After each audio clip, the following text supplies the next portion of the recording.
ओम शांति 25 सितंबर 2024। बाबा की महावाक्य।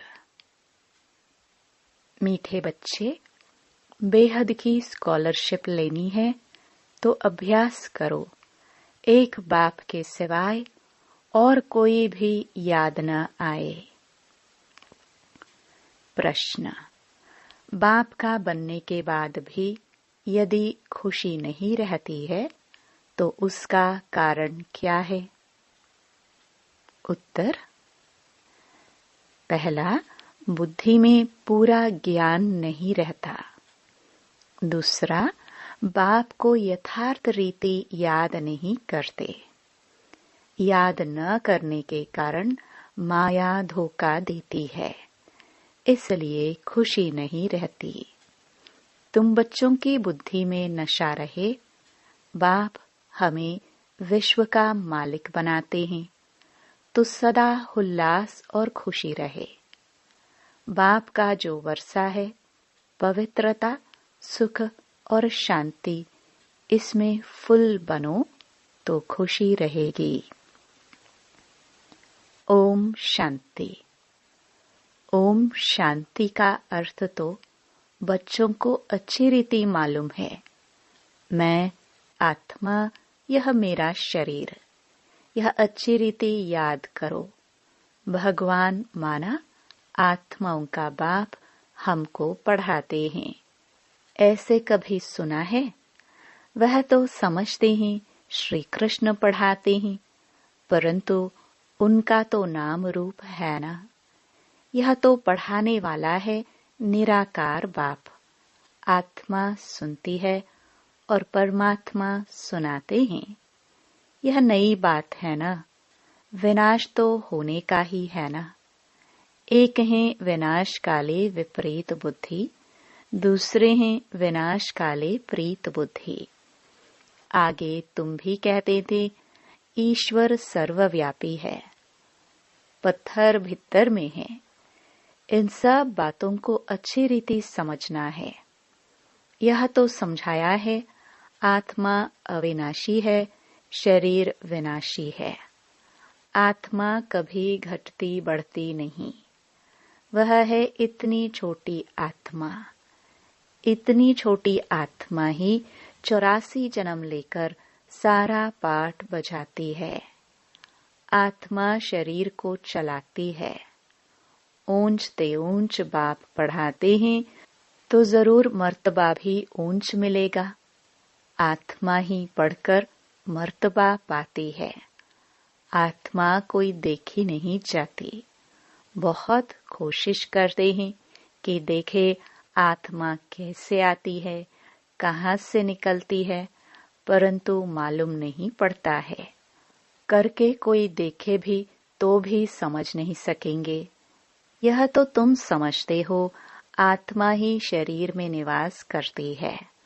आत्मा अलग है, जीव अलग है। आत्मा छोटी बड़ी नहीं होती है, जीव छोटे से बड़ा होता है। आत्मा ही पतित और पावन बनती है। आत्मा ही बाप को बुलाती है, हे पतित आत्माओं को पावन बनाने वाले बाबा आओ। यह भी समझाया है सभी आत्माएं हैं ब्राइड्स, सीताएं, और वह है राम, ब्राइड ग्रूम एक। वो लोग फिर सभी को ब्राइड ग्रूम कह देते हैं। अब ब्राइड ग्रूम सब में प्रवेश करे, यह तो हो नहीं सकता। यह बुद्धि में उल्टा ज्ञान होने के कारण ही नीचे गिरते आए हैं, क्योंकि बहुत ग्लानि करते, पाप करते, डिफेम करते हैं।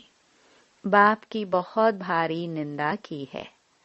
बच्चे कभी बाप की ग्लानि करेंगे क्या? परंतु आजकल बिगड़ते हैं तो बाप को भी गाली देने लगते हैं। यह तो है बेहद का बाप। आत्मा ही बेहद के बाप की ग्लानि करती है। बाबा आप कच्छ मच्छ अवतार हो।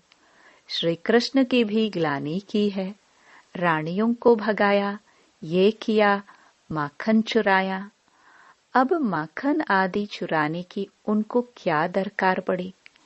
कितने तमो प्रधान बुद्धि बन पड़े हैं। बाप कहते हैं, मैं आकर तुमको पावन बनाने की बहुत सहज युक्ति बताता हूँ। बाप ही पतित पावन सर्वशक्तिमान अथॉरिटी है। जैसे साधु संत आदि जो भी हैं, उनको शास्त्रों की अथॉरिटी कहते हैं। शंकराचार्य को भी वेदों शास्त्रों आदि की अथॉरिटी कहेंगे। उनका कितना भबका होता है। शिवाचार्य का तो कोई भबका नहीं, इनके साथ कोई पलटन नहीं। यह तो बैठ सभी वेदों शास्त्रों का सार सुनाते हैं। अगर शिव बाबा भबका दिखाए तो पहले इनका ब्रह्मा का भी भबका चाहिए, परंतु नहीं। बाप कहते हैं, मैं तो तुम बच्चों का सर्वेंट हूँ। बाप इनमें प्रवेश कर बच्चों को समझाते हैं कि बच्चे, तुम पतित बने हो, तुम पावन बन फिर 84 जन्मों के बाद पतित बन गए हो। इनकी ही हिस्ट्री ज्योग्राफी फिर से रिपीट होगी। इन्होंने ही 84 जन्म भोगे हैं। फिर उन्हें ही सतो प्रधान बनने की युक्ति बताते हैं। बाप ही सर्वशक्तिमान है। ब्रह्मा द्वारा सभी वेदों शास्त्रों का सार समझाते हैं। चित्रों में ब्रह्मा को शास्त्र दिखाते हैं, परंतु वास्तव में शास्त्रों आदि की बात है नहीं। न बाबा के पास शास्त्र है, न इनके पास, न तुम्हारे पास शास्त्र हैं। यह तो तुमको नित्य नई नई बातें सुनाते हैं। यह तो जानते हो कि सभी भक्ति मार्ग के शास्त्र हैं। मैं कोई शास्त्र थोड़ी सुनाता हूँ।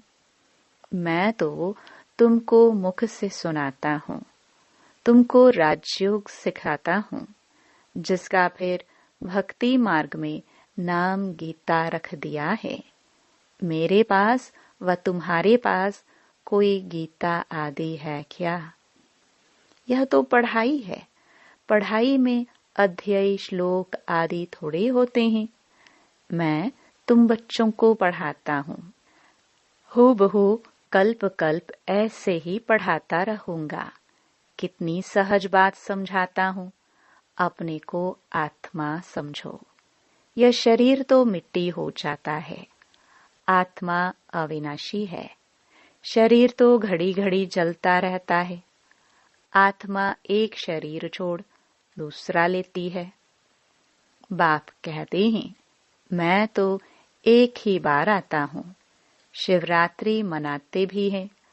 वास्तव में होना चाहिए शिव जयंती, परंतु जयंती कहने से माता के गर्भ से जन्म हो जाता है, इसलिए शिव रात्रि कह देते हैं।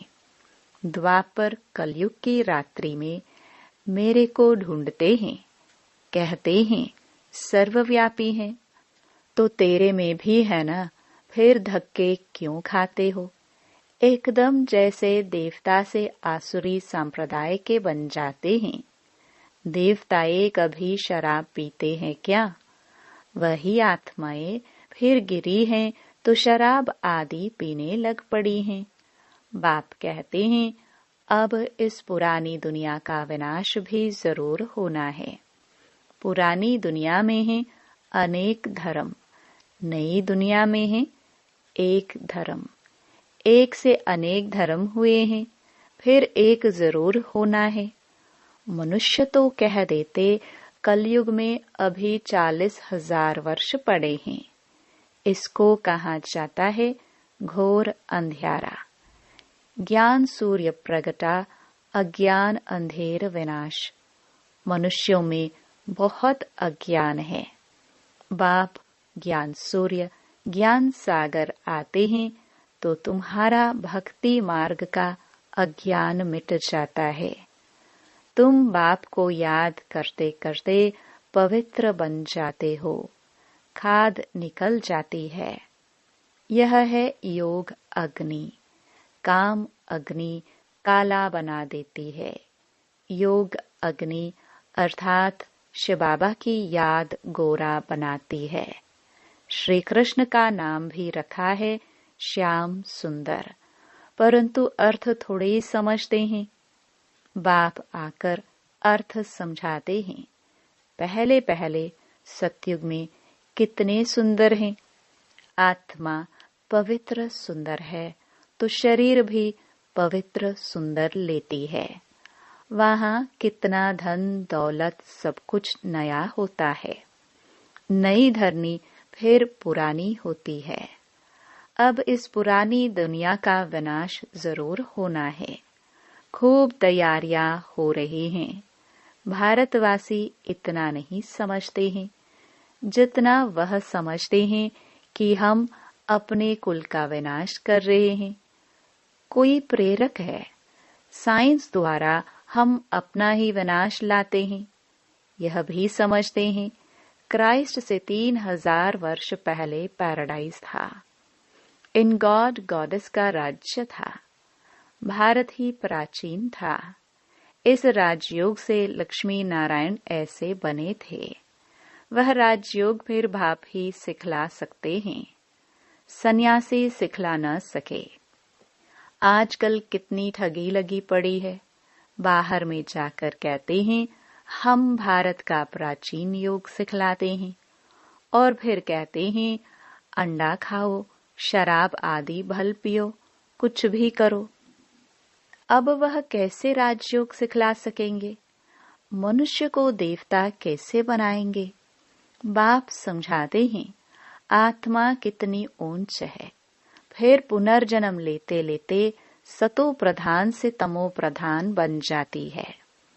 अब तुम फिर से स्वर्ग की स्थापना कर रहे हो। वहां दूसरा कोई धर्म होता ही नहीं। अब बाप कहते हैं नरक का विनाश तो जरूर होना है। यहाँ तक जो आए हैं वह फिर स्वर्ग में जरूर जाएंगे। शिव बाबा का थोड़ा भी ज्ञान सुना तो स्वर्ग में जाएंगे जरूर। फिर जितना पढ़ेंगे, बाप को याद करेंगे, उतना ऊंच पद पाएंगे। अभी विनाश काल तो सबके लिए है।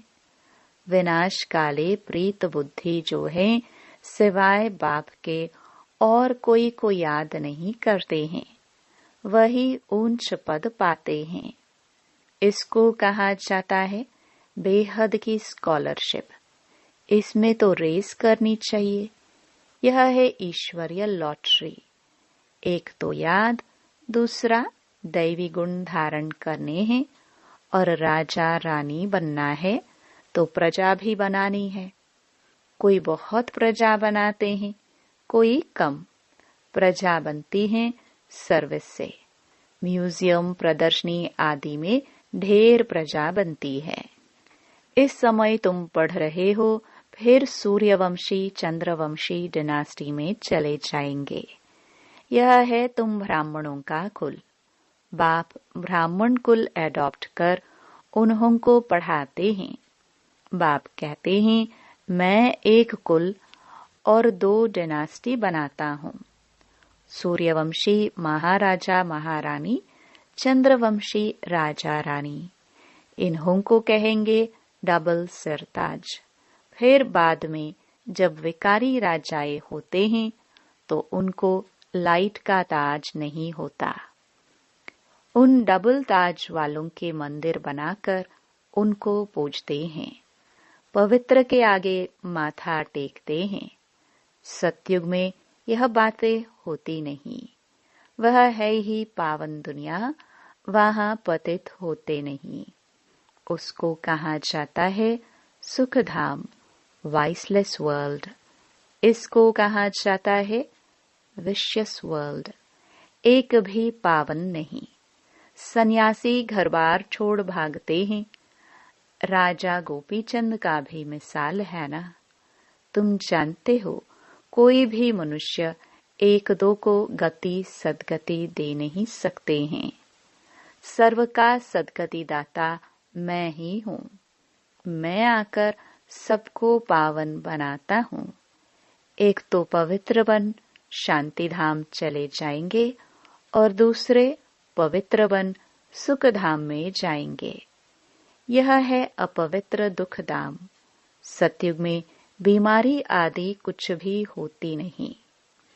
तुम उस सुखधाम के मालिक थे, फिर रावण राज्य में दुखधाम के मालिक बने हो। बाप कहते हैं, कल्प कल्प तुम मेरी श्रीमत पर स्वर्ग स्थापन करते हो, नई दुनिया का राज्य लेते हो, फिर पतित नरकवासी बनते हो। देवताएं ही फिर विकारी बन जाते हैं, वाम मार्ग में गिरते हैं। मीठे मीठे बच्चों को बाप ने आकर परिचय दिया है कि मैं एक ही बार पुरुषोत्तम संगम युग पर आता हूँ। मैं युगे युगे तो आता ही नहीं हूँ, कल्प के संगम युगे आता हूँ, न कि युगे युगे। कल्प के संगम पर क्यों आता हूँ? क्योंकि नरक को स्वर्ग बनाता हूँ। हर 5000 वर्ष बाद आता हूँ। कई बच्चे लिखते हैं, बाबा हमको खुशी नहीं रहती है, उल्लास नहीं रहता है। अरे बाप तुमको विश्व का मालिक बनाते हैं, ऐसे बाप को याद कर तुमको खुशी नहीं रहती है। तुम पूरा याद नहीं करते हो तब खुशी नहीं ठहरती है। पति को याद करते खुशी होती है, जो पतित बनाते हैं, और बाप जो डबल सरताज बनाते हैं, उनको याद करके खुशी नहीं होती है। बाप के बच्चे बने हो, फिर भी कहते हो खुशी नहीं। पूरा ज्ञान बुद्धि में नहीं है, याद नहीं करते हो, इसलिए माया धोखा देती है। बच्चों को कितना अच्छी रीति समझाते हैं, कल्प कल्प समझाते हैं। आत्माएं जो पत्थर बुद्धि बन पड़ी हैं, उनको पारस बुद्धि बनाता हूँ। नॉलेजफुल बाप ही आकर नॉलेज देते हैं। वह हर बात में फुल है, प्योरिटी में फुल, प्यार में फुल, ज्ञान का सागर, सुख का सागर, प्यार का सागर है ना।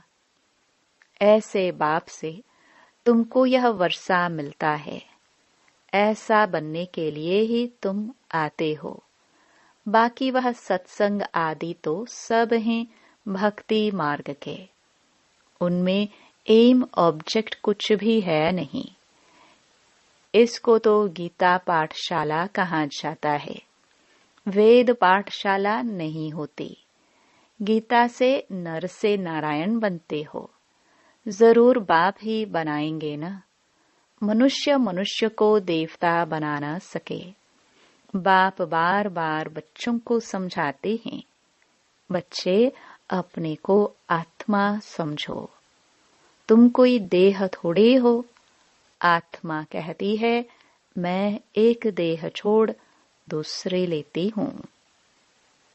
अच्छा, मीठे मीठे सिखिलदे बच्चों प्रति मात पिता बाप दादा का याद प्यार और गुड मॉर्निंग। रूहानी बाप की रूहानी बच्चों को नमस्ते। धारणा के लिए मुख्य सार। पहला, जैसे शिव बाबा का कोई भबका नहीं, सर्वेंट बन बच्चों को पढ़ाने लिए आए हैं, ऐसे बाप समान अथॉरिटी होते हुए भी निरहंकारी रहना है। पावन बनकर पावन बनाने की सेवा करनी है। दूसरा, विनाश काल के समय ईश्वरीय लॉटरी लेने के लिए प्रीत बुद्धि बन याद में रहने व दैवी गुणों को धारण करने की रेस करनी है। वरदान, शुद्ध संकल्पों के घेराव द्वारा सेफ्टी का अनुभव करने और कराने वाले शक्तिशाली आत्मा भव। शक्तिशाली आत्मा वह है जो दृढ़ता की शक्ति द्वारा सेकंड से भी कम समय में व्यर्थ को समाप्त कर दे। शुद्ध संकल्प की शक्ति को पहचानो। एक शुद्ध व शक्तिशाली संकल्प बहुत कमाल कर सकता है। सिर्फ कोई भी दृढ़ संकल्प करो तो दृढ़ता सफलता को लाएगी। सबके लिए शुद्ध संकल्पों का बंधन घेराव ऐसा बांधो जो कोई थोड़ा कमजोर भी हो, उनके लिए भी यह घेराव एक छत्र छाया बन जाए, सेफ्टी का साधन व किला बन जाए। स्लोगन।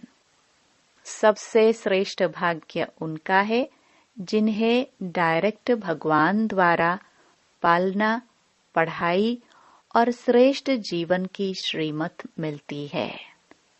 ओम शांति।